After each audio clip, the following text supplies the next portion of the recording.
This is Blenderstyle, the show where we discuss a blend of heavy and extreme music. On this episode, Between the Buried and Me, Colors 2. This album was released 2021 on Sumerian Records. Cheers, gentlemen. Cheers. Cheers. Boom, boom, boom. Casey, this was your pick. Why'd you choose Colors 2? So I'm a big fan of Colors, the original. I'm not going to be pretentious and say Colors 1 because it doesn't change it to 1. No, it wasn't 1 when it came out. No, it was it's just still Colors. Just Colors. So they didn't plan ahead. No. So I consider this as also Colors. That's your, like, what you call it? Yeah. Between the Buried and Me, also Colors. Yeah. Or Colors as well. Colors also. As well. 2, yeah. Yeah. So so I'm a big fan of Colors. So I figured this is something new. I wasn't a fan of Automatia 1 or 2.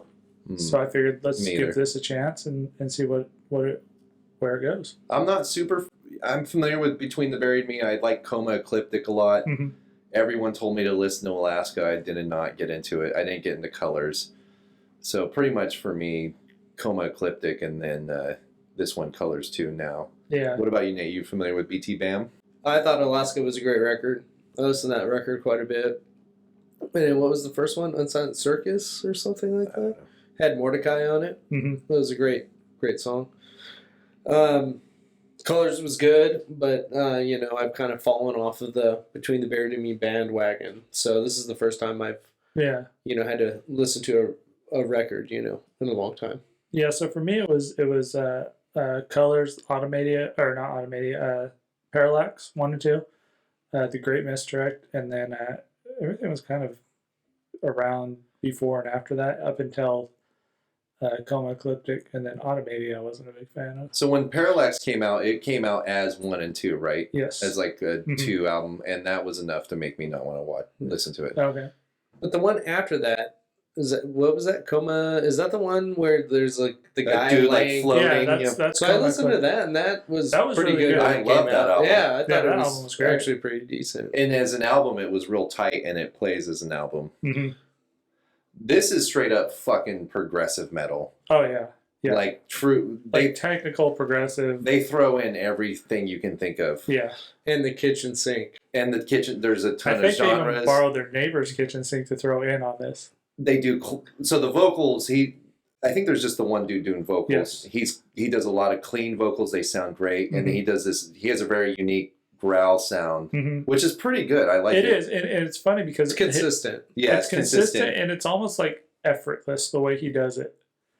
Like you don't That's ever, a good way of putting it. You don't ever hear that like he's struggling to get those last notes out or whatever. I would agree with you. It's almost like Dad just started yelling at you and he just kept going.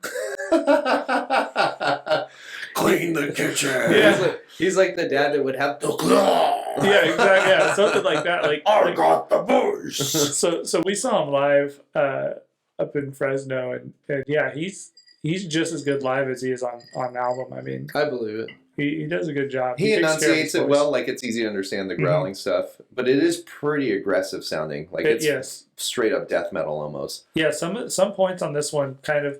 I think this is probably one of their heavier ones on the heavy parts. But the guitars and shit never get super heavy. Like the drum, there's never black metal drumming or double. There's not even a lot of double bass drumming. No, this one there's a few sections of double bass, but it never blasts or there's anything. Some blasts. There's quite a few blasts in this one, amazingly, but they're all really short blasts. It's short, yeah, and then they change it up into something else. This record definitely is one of the ones that kind of jumps around from this to that.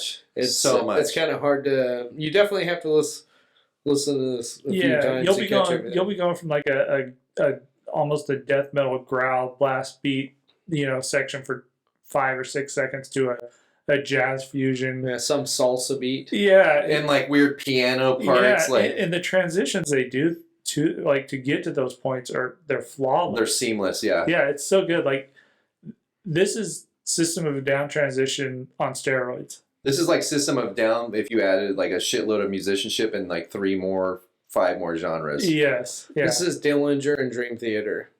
Yeah. So I definitely with a got little bit of Faith No More. I definitely got some Dream Theater drum vibes to this. I feel like this guy he's watched all of Mike Portnoy's DVDs. Well, Mike Portnoy guest drums on one of the tracks on here. That might be the one I kept thinking was like, that sounds like Mike Portnoy. What is it? I think it's Fix the Air.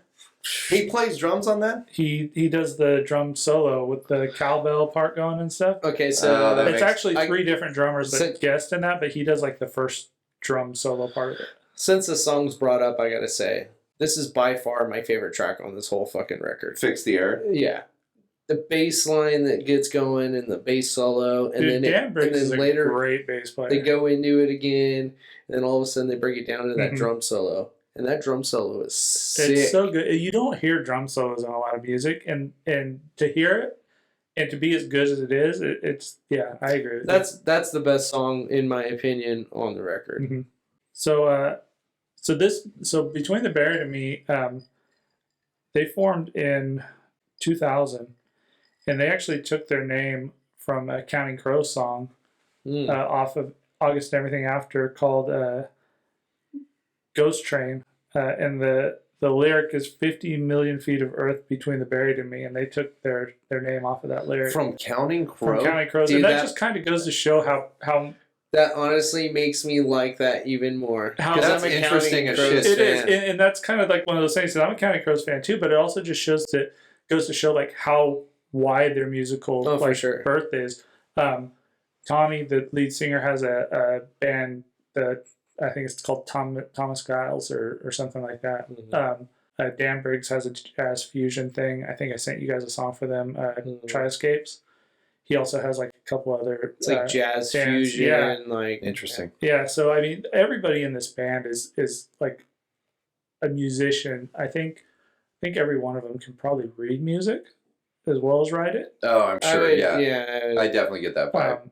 Yeah, and they're guitar players. Both of them are just. And they're kind of letting that be known. Can we say Clearly. that, like, Oh yeah, like they're obviously like There's we like know how to time, play. yeah. There's like Yeah. time signatures. We and know shit. how to fucking play. these were those kids in band that got picked on, and they were like, "Oh, we're going to start a band, so that none of you guys can pick on us anymore," and they did it. But they're also I thought fans they- of music. I Oh, would yeah. say they came up probably even within the hardcore Mhm. scene themselves. I wouldn't be surprised if a lot of these guys were like going to local hardcore shows, and then they were like, "Oh fuck, we're gonna start Between the Buried and Me. That's all crazy. Listen to Dillinger, Norma Jean, Yeah. or whatever." And Like, especially vocals like that.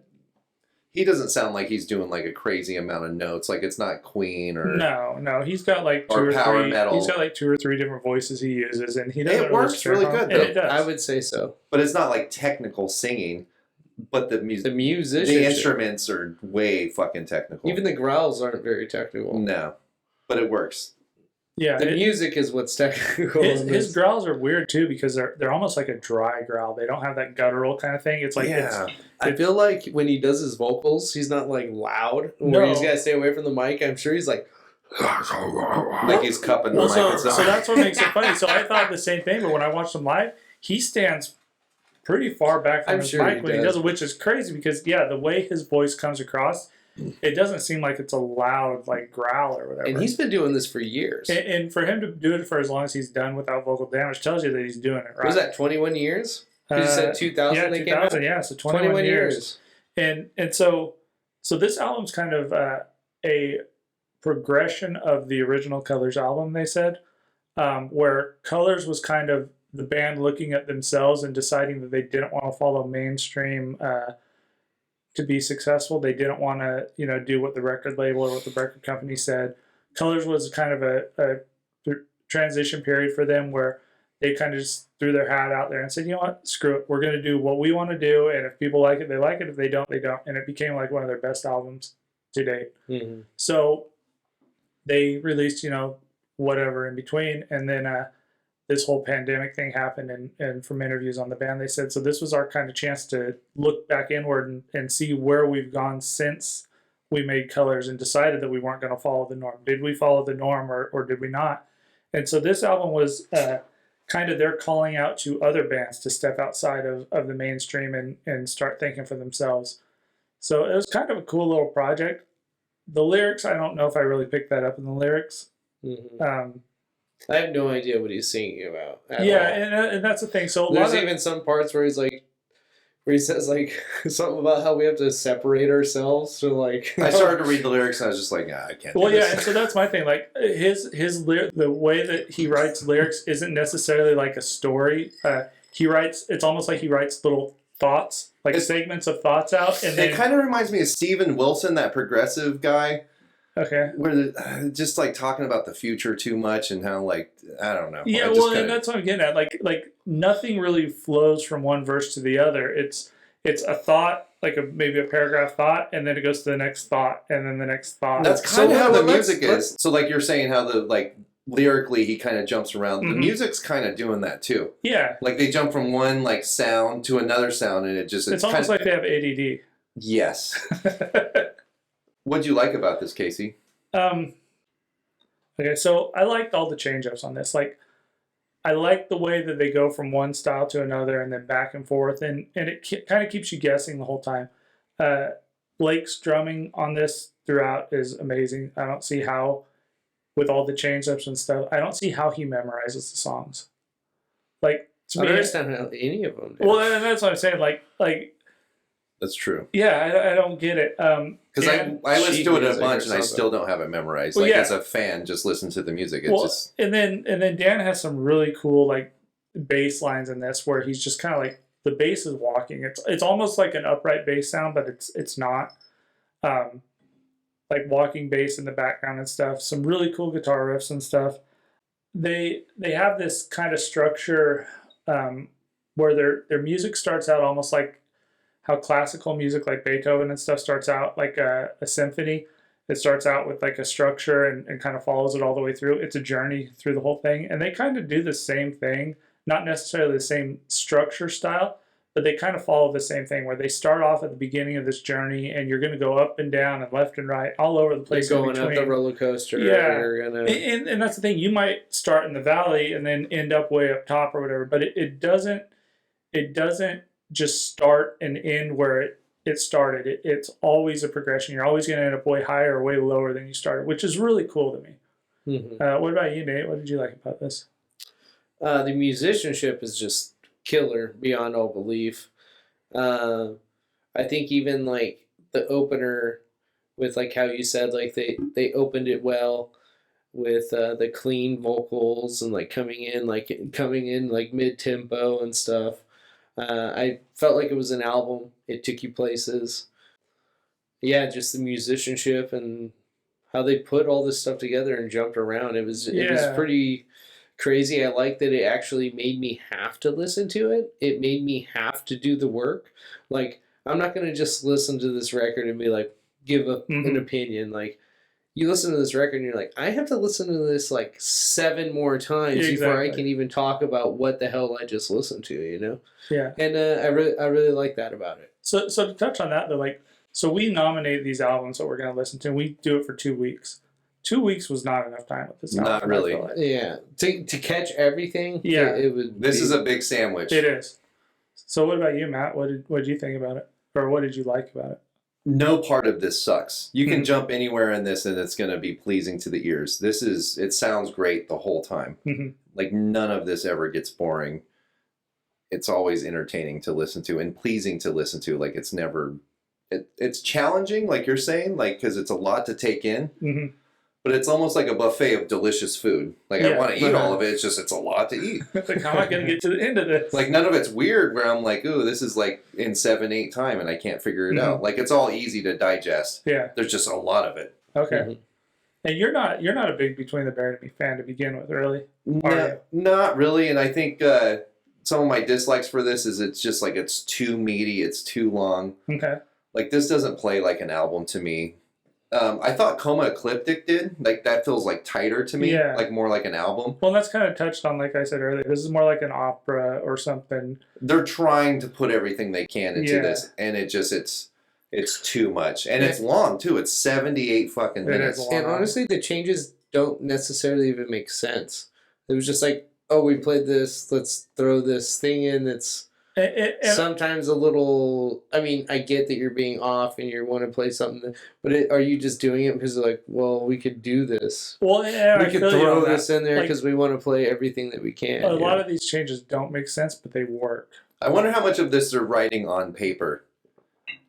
That's actually a good question. You know what I mean? Yeah. They're just sitting there writing sheet music. And then they go to play it and they're like, fuck. They're like, I can metric modulate this part from triplets to this different tempo, and they're like just mathing it out. Like it's not mathy. Like I like a lot of math metal I don't like, or mathcore or whatever. It doesn't sound too like technical that way. Yeah. But they're trying to put as much fucking shit as they can into it. It's like they're trying to one up their previous. I think the part before it, they're like, now how can we left turn? Yeah. What else did you guys dislike about it? So I also dislike, like you said, the feeling of having to one up the previous part. I think the change ups and everything work, but at the same time, I feel like they almost force some of it down your throat, and it could have been a little bit better. They do a lot of callbacks to the original Colors album on this, and even some of their other stuff. But it's kind of a beef for me. I feel like they're calling back to Colors so they can get back they can get the Colors fans to come over. You know what I mean? Like, so they're just like, oh, we did this thing that was way cool, however many years ago. Let's do Colors. So as musicians, they can like transcribe, like reuse some of the color stuff in a musical way that makes sense. But really, they're just like regurgitating. Like colors. You said that it was a big sandwich. It was meaty. Like to me, it was more fat than meat. Well, so their callbacks to the Colors album, so weren't necessarily like auditory. They weren't blatant, yeah. They were more like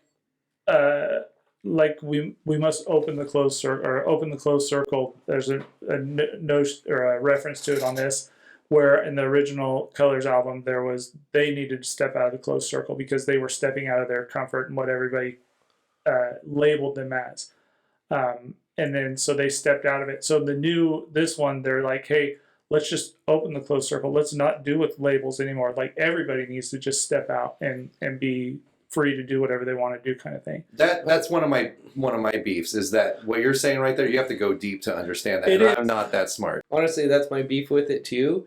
Is that like, when are you trying so hard to do something that you're like, I want to do something that nobody expects of me? Like, how much is that really from the heart? Like, how much of it is like, I'm just going to learn how to play this really fast, and I feel like some of this is kind of thrown in there. Well, but this album wasn't meant like that though. The first Colors. I mean, I don't care what they say it was meant about. Like, it's sometimes a little too. I get what you're saying. Like it's almost like technical for the sake of technical. Yeah, and then like even like some of the growls, like I would say that those were my lower points.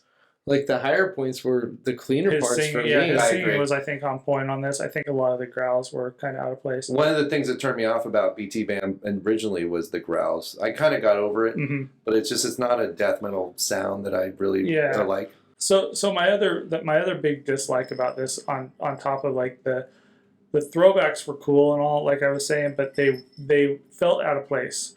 So like it feels like you were going through a story, and then all of a sudden there was a callback to the previous album that didn't necessarily go with the story they were trying to tell at the time, which is already hard enough to follow because, like we touched on earlier, he writes kind of like a thought as a core or as a verse, and it's maybe a sentence or whatever, and then it steps to the next thought, and they don't necessarily all flow together.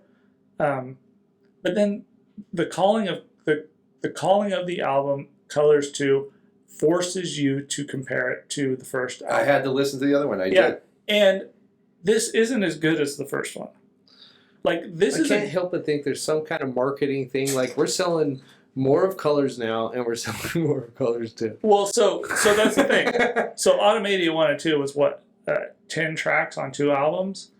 It was a publicity, like a money grab pretty much to sell more albums. I kind of hate that they do this. Like, they make their shit too hard to just make a simple 45-minute album with some great songs. But the problem with it is so the Automadia 1 and 2 came out, and you pre-order one, you pre-order the other, and then 6 months after it was released, they released it as just a single EP. Yeah. Well, And it's like, okay, so Isn't all that the pretentious? people, Like, hey, we're going to okay, release it under our term. It's just like... there's a band like Bellwitch, right? I'm not sure if you guys like this band or not. Bellwitch is good. So, anyways, I've seen this band live, too, and it was amazing. So, they have an album that's literally 2 tracks, and it's like a full length. But it makes sense. Mhm. You know what I mean? It's long for the sake of being long. I think sometimes they could definitely cut the fat and not make it as long as it is and give us what we need. Also, the chicken pot pie, that is lame. That bugged me too. And future is behind all of a us. sudden, I'm in Disneyland. Yes. I liked all that. No, I don't I like like it it. It's either. so cool. In fact, it was so good until you did that, and then you bummed me out. See, that was one of my favorite parts of it, just because it was such a left turn. I don't need a left turn for the sake of a left turn. It takes me out of the emotional, which are not here. There's no emotional parts in this that capture me. there's not. Very robotic. But if you're following along with the story, those actually make perfect sense in it. What, we just So showed what's up the in story? fucking Disneyland? I'm trying to think of what song it was because I can't think of it off the top of my head. Is there a theme on this album? There is. What is the theme? So the theme on this supposedly is the original Colors was them telling a story of stepping outside of the social norm or what everybody expects of you and discovering yourself, which is what they did. Colors was a drastic change from the album before. So left turns say that, right? Like, we're not going to do what you expect. We're going to No, do... not necessarily what you expect, but We're going to borrow that sound clip from Yellow. okay, you know the Oh, story. yeah, that you know the stupid story song. about Ministry getting signed. How they put out a demo that was super appeasing to everybody and got in this huge bidding war and made sure they got creative freedom to do their own shit. And then they released their album and the record company was like, "Oh, we made a huge mistake because you guys aren't at all what we signed." I didn't know that happened. If that's true, that's awesome. Okay, well, so when a record company signs a band, and they do it to a lot of bands, you forfeit creative freedom, pretty much. You are now a product that needs to sell. You have to sell more. You have to get a bigger fan base. But this band was never a part of that. They were on their first few albums, and that's what Colors was. Really? Yes, and that's what Colors was about. To kind of just fuck you to the man and say, "Oh, you know what? The man made him write Alaska? This doesn't make sense. No, I have to pull up And then the the irony of them like double dipping and doing Colors too for the marketing potential. You know what I mean? So the I forget the name of the song. It starts with the C. Cocksucker. No, was like the song that like one of their biggest hits before Colors came out or whatever. Oh, okay. The record company was like, "Hey, that's the song that got you the most hits. We want you to be more that sound." So the next album, I think it was Alaska, came out, and that's the sound they went for. This is like the real thing. Huh? Yeah, this is the real thing. And so when Colors came out, they were like, you know what, we're just going to do what we want to do, and if we get a fan base, cool. If we lose our fan base, cool. But we're making music for us. We're not making music for people anymore. We're making music for us. So do you think they like gave stuff to the record label, and the record label was like, no? I have no idea. I didn't dig that far into it, but I'm just going off. That was the story. So Colors 2 was more their calling to other people to do the same. Yeah. Like, stop following the norms. Do what you want to make. The music you want to make. This sounds normal to me. Yeah. It sounds like something that got straight A's. Probably works at Daddy's. You know what I mean? Like this is like pretty straightforward metal. This is very. Yes, there's spins, there's lefts, there's turns, there's different things going on.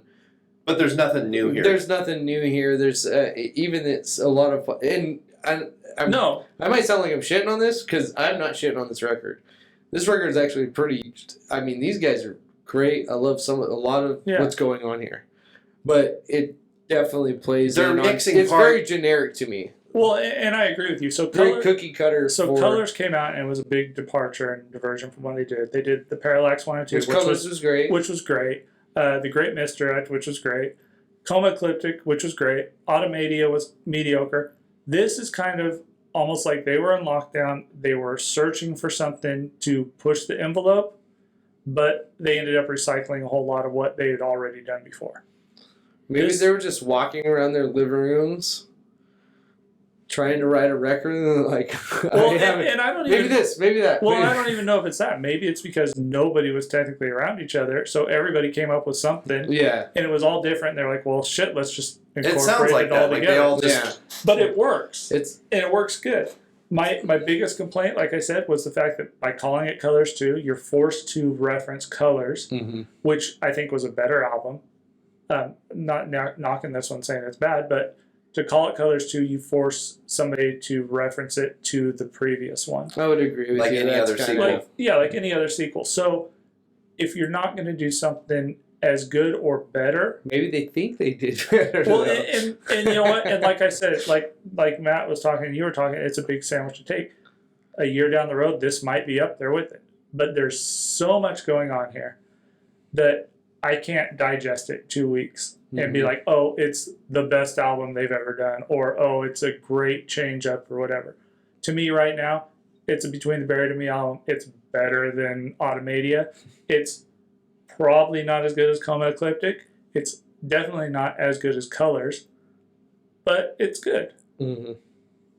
So what would you rate this record then? So I gave this a 3.8 out of 5. And mostly because That's a good pick, I think. Yeah, it's a good album. It's them at their best. I mean, honestly, they're the Between the Buried and Me is at their best when they're doing all these crazy change ups and they're doing, you know, jazz fusion with metal, with thrash, with punk, with folk tunes, with jazz, weird whatever, show tunes or whatever the fuck they want to put in there. It's great because it keeps you guessing, like you said. It's something that you're forced to pay attention to. You can't just put it on the background and be like, oh, I'm going to let it play. You have to pay attention to this. I'm sure it'll get better as it ages, but right now it's a 3.8 because it's too much. What about you, Matt? I give this a 3.6. Okay. This sounds really cool. There's lots of interesting parts. I just don't get it. It's just like too much to take in. I think it's too smart for me. But I like what I'm listening to the whole time. But like I said, this is something that maybe a year down the road you might come back and be like, oh, it's great. But I think it'll take me that long to really get it. Exactly. What about you, Nate? What'd you rate this? I rated it a 3.2. I think with age, it won't get better that way for me because I feel like it's honestly a bunch of different ideas that are not cohesive. Okay. I feel like the records before this are more cohesive. This isn't very cohesive. I love the synth parts. I love the clean vocals. Honestly, when he comes in with his kind of generic vocal that I've heard always and always, it's kind of a downer. But for the most part, I really like this record. I would listen to it again, and maybe my score would go up, but a 3.2. Nice. This is Blenderstyle. That was Between the Buried and Me. Colors 2. Blend.